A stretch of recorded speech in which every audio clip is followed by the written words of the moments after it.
Hello students. तो चलो 14th question को कंटिन्यू करते हैं। एक्सरसाइज 9.1 हमारे पास तीन ही क्वेश्चन रिमेनिंग है, 14th, 15th एंड 16th। तो 14th क्वेश्चन में क्या बताया गया, एक बार उसकी स्टेटमेंट रीड करते हैं और उसका डायग्राम तैयार करते हैं। ज़रा देखो, सबसे पहले हमें बताया 1.2 meter tall girl sports a balloon moving with the wind in a horizontal line at a height of 88.2 meter from the ground. अब इसका क्या मतलब हुआ कि एक 1.2 मीटर टॉल गर्ल है जो एक तरह से ग्राउंड पर खड़ी है, यहाँ पर कहीं पर भी मान सकते हैं।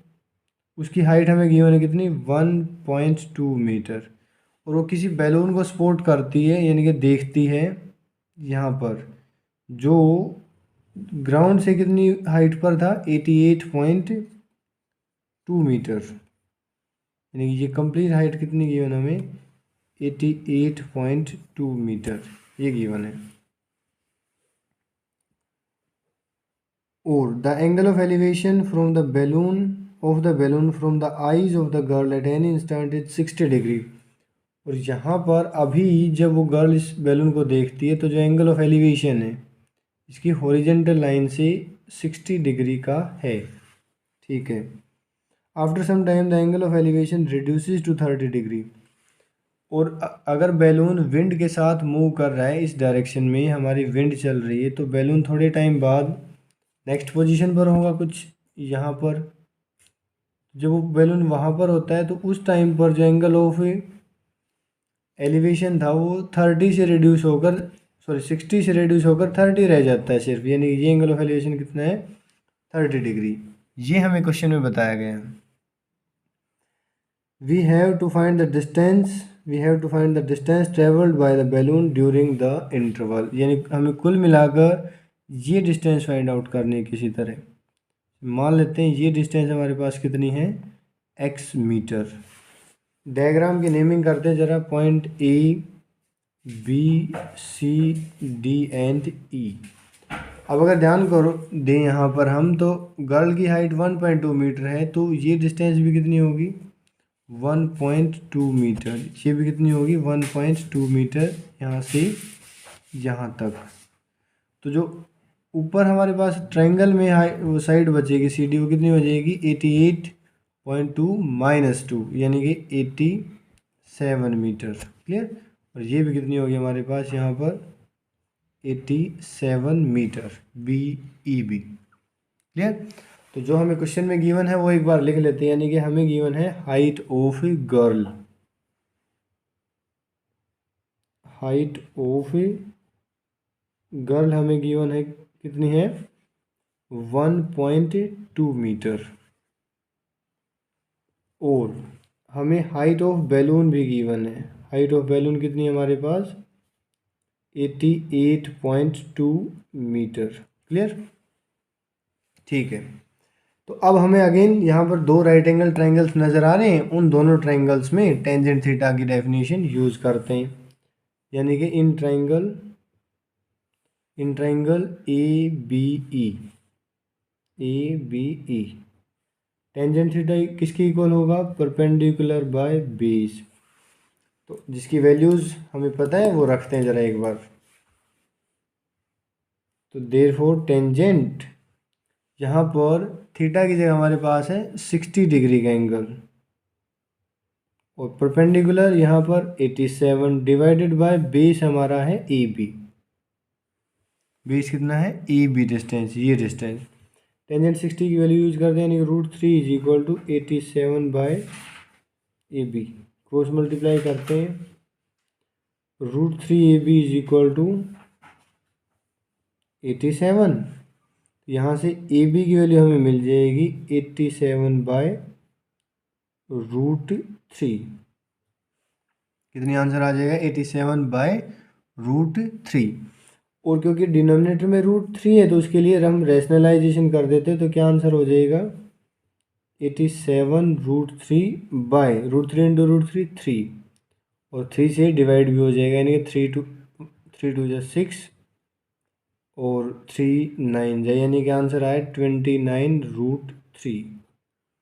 ये किसका आंसर आ गया हमारे पास, ए बी डिस्टेंस का। ठीक है, अब जो दूसरा ट्राइंगल है यानी कि in triangle A C D, इस राइट एंगल ट्राइंगल में अगेन टेंजेंट थीटा यूज करते हैं in triangle A C D. Using the same definition हमें क्या मिलेगा, यहाँ पर देखते हैं कि एंगल कितना हमारे पास 30 डिग्री, परपेंडिकुलर वही 87 डिवाइडेड बाय बेस।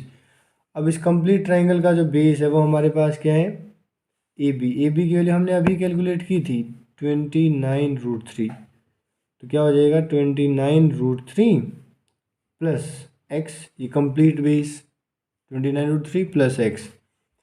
टेंजेंट √3 की वैल्यू यूज करते हैं 1/√3, टेंजेंट 30 की जगह 87 divided by 29√3 plus x. Cross multiply करवाते हैं, यहाँ पर क्या आंसर आ जाएगा 29√3 plus x is equal to 87√3। और यहाँ पर अगर हम x की वैल्यू फाइंड आउट करें तो x की वैल्यू क्या आ जाएगी हमारे पास 87√3 माइनस 29√3। तो आंसर कितना होगा, जब 87√3 में से 29√3 जाएंगे तो और 8 and 5 58√3 मीटर, इसका आंसर आ जाएगा हमारे पास x का। और x ही हमारी क्या थी, distance travelled by balloon. Clear, तो ये हमारा आंसर होगा। तो चलो नेक्स्ट क्वेश्चन कंटिन्यू करते हैं। Question number 15। क्वेश्चन नंबर 15 में हमें क्या बताया गया है कि straight highway leads to the foot of a tower, यानी कि इसका डायग्राम तैयार करते हैं एक बार।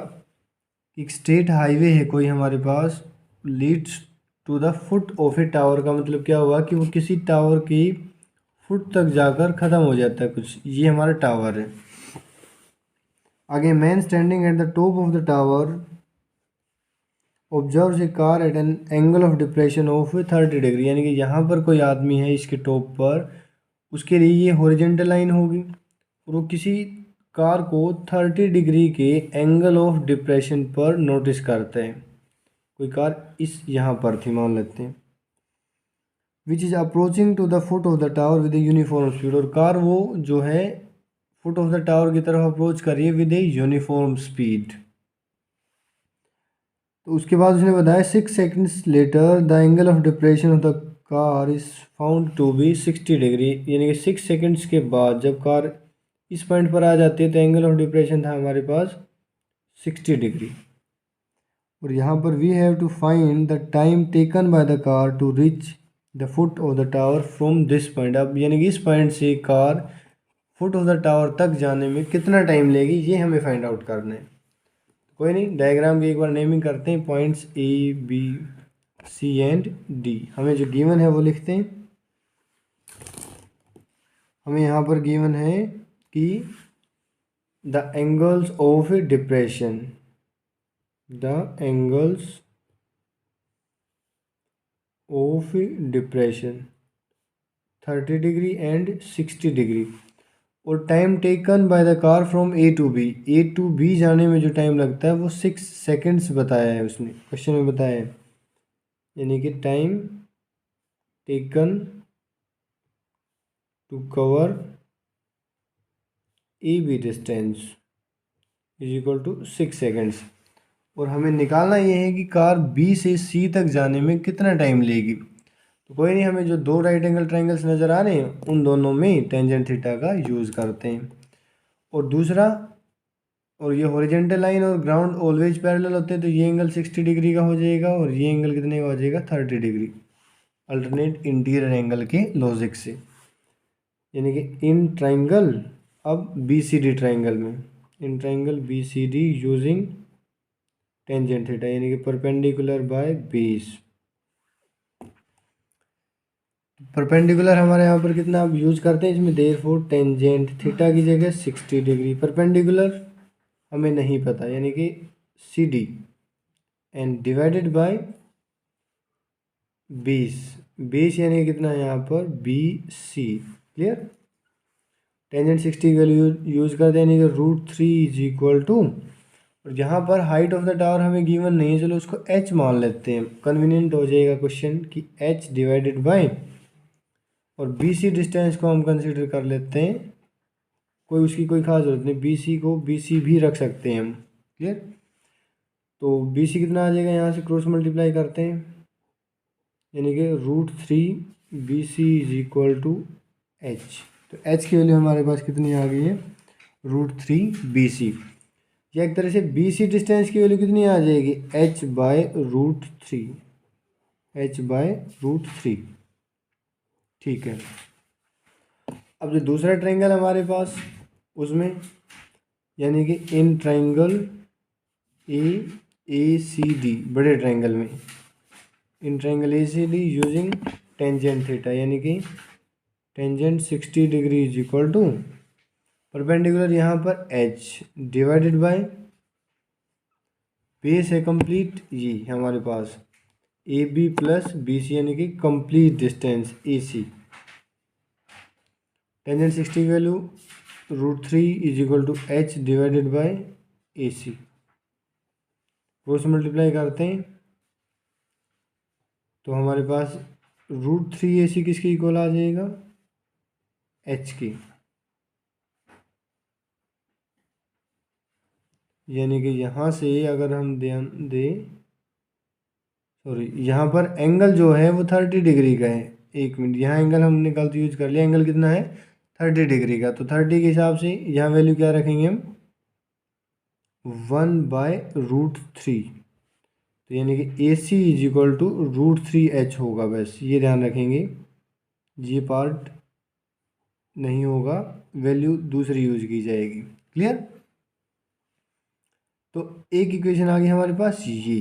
ठीक है, अब यहाँ पर ध्यान देते हैं, देखो हमें अब कंप्लीट AC डिस्टेंस भी पता है, हमने BC डिस्टेंस भी फाइंड आउट कर ली है, ये रही, तो और AB डिस्टेंस नहीं निकाल सकते, अब उसका लॉजिक यही यूज करते हैं लाइन सेगमेंट का, कि कंप्लीट लाइन सेगमेंट AC किसके बराबर होगा, AB plus BC, AB plus BC। यहाँ से AB की वैल्यू फाइंड आउट करते हैं एक बार, क्या आंसर आ जाएगा, तो देयरफॉर AC की जगह AC की वैल्यू यूज करते हैं √3h is equal to AB plus BC की जगह h बाय √3, इसको इस तरफ लेकर आओ, यानी कि √3h minus h by √3 is equal to AB। तो यहाँ से हम देख सकते हैं कि AB की वैल्यू क्या आ जाएगी, यहाँ जब एलसीएम लेंगे हम, यानी कि √3 तो आ जाएगा एलसीएम, और 3h माइनस h, यानी कि 2h बाय √3, कितना आंसर आ जाएगा, 2h बाय √3। अब यहाँ पर देखो, हम क्वेश्चन ये था हमारे पास कि हमें ये टाइम फाइंड आउट करना था कि कार B से C तक जाने में कितना टाइम लेगी। अब क्योंकि A टू B जाने में 6 सेकंड्स लगते हैं, और B टू C, अब A टू B जो डिस्टेंस है हमारे पास वो कितनी है, 2h बाय √3, और B टू C जो डिस्टेंस है वो कितनी है, h बाय √3, और अगर हम ध्यान दें तो ये डिस्टेंस BC का डबल है, तो अगर यहाँ पर 6 सेकंड लग रहे हैं तो B से C तक जाने में ऑब्वियसली कितने सेकंड लगेंगे, 3 सेकंड्स, हाफ टाइम लगेगा इसका। तो लॉजिक यही यूज करेंगे हम, क्योंकि time taken to cover AB यानी कि 2h बाय √3 डिस्टेंस को कवर करने में टाइम लगता है 6 सेकंड्स, तो therefore time taken to cover h by √3 distance, obviously इसका हाफ यानी कि 3 सेकंड्स, ये हमारा आंसर होगा। तो चलो लास्ट क्वेश्चन कंटिन्यू करते हैं, क्वेश्चन नंबर 16। क्वेश्चन नंबर 16 में हमें क्या बताया गया है कि the angles of elevation of the top of a tower from 2 points at a distance of 4 meter and 9 meter from the base of the tower and in the same straight line with it are complementary। यानी कि diagram क्या है इस question का, कि हमें एक tower given था, उसकी हाइट हमें नहीं पता, चलो मान लेते हैं उसकी हाइट कितनी है, h मीटर। अब बताया गया है कि इस टावर से एक तो पॉइंट हमारा 4 मीटर की डिस्टेंस पर, ये 4 मीटर की डिस्टेंस पर जब टावर के जो टॉप का एंगल ऑफ एलिवेशन है वो, और जो उस बेस से 9 मीटर की डिस्टेंस पर एक और पॉइंट है 9 मीटर, और वहाँ से जब टॉप को, टावर के टॉप को देखते हैं तो जो ये एंगल ऑफ एलिवेशन है, ये दोनों एंगल्स एक दूसरे के कॉम्प्लीमेंट्री हैं। कॉम्प्लीमेंट्री इन द सेंस, अगर एक एंगल को हम थीटा मान लेते हैं तो दूसरा एंगल क्या हो जाएगा, 90 माइनस थीटा, क्योंकि उन दोनों का सम 90 होगा, वही कॉम्प्लीमेंट्री होते हैं। And we have to prove that the height of the tower is 6 meters, और हमें चाहिए ये कि जो हाइट हो 6 मीटर हो। तो कोई नहीं, हम इस डायग्राम की नेमिंग करते हैं ज़रा, यानी कि A, point A, B, C and D जो गिवन है वो लिख लेते हैं। क्वेश्चन में हमें क्या बताया गया है कि बी सी डिस्टेंस तो हमारे पास 4 मीटर है, ए सी इज इक्वल टू 9 मीटर, और एक एंगल को हम थीटा मान लेते हैं तो दूसरा क्या हो जाएगा, ऑटोमेटिकली 90 माइनस थीटा, यानी कि angle, let angle D B C मान लेते हैं theta, therefore angle D A C कितना हो जाएगा, 90 माइनस थीटा। और let the height of tower भी कंसिडर कर लेते हैं हम, let the height of tower, height of tower कितनी मान लेते हैं, h मीटर। अब अगेन हमें यहाँ पर दो राइट एंगल ट्रायंगल्स नज़र आ रहे हैं, दोनों में टेंजेंट थीटा यूज करते हैं। In triangle B C D, in triangle B C D क्या हो जाएगा, tangent theta is equal to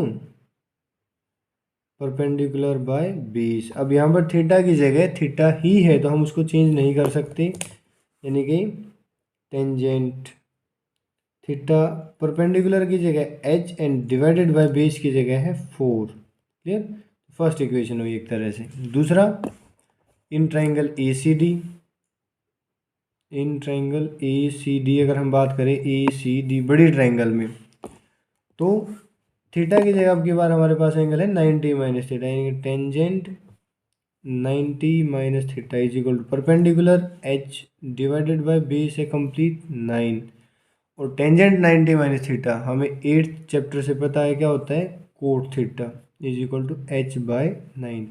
ये हमारे पास हो जाएगी सेकंड इक्वेशन। और अगर हम एक चीज़ ध्यान दें कि कोट थीटा और टेंजेंट थीटा एक दूसरे के रेसिप्रोकल भी होते हैं।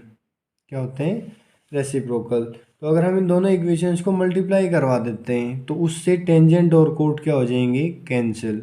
जैसे यानी कि सिंपली क्या करवा देते हैं, मल्टीप्लाई इक्वेशन 1 एंड 2।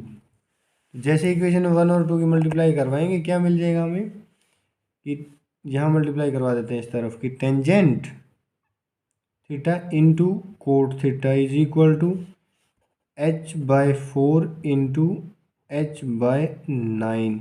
ठीक है, और कोट थीटा को क्या लिख सकते हैं, tangent theta into 1 by cot theta 1 by tan theta, 10 से 10 कैंसिल, यहाँ हो जाएगा h स्क्वायर बाय 36।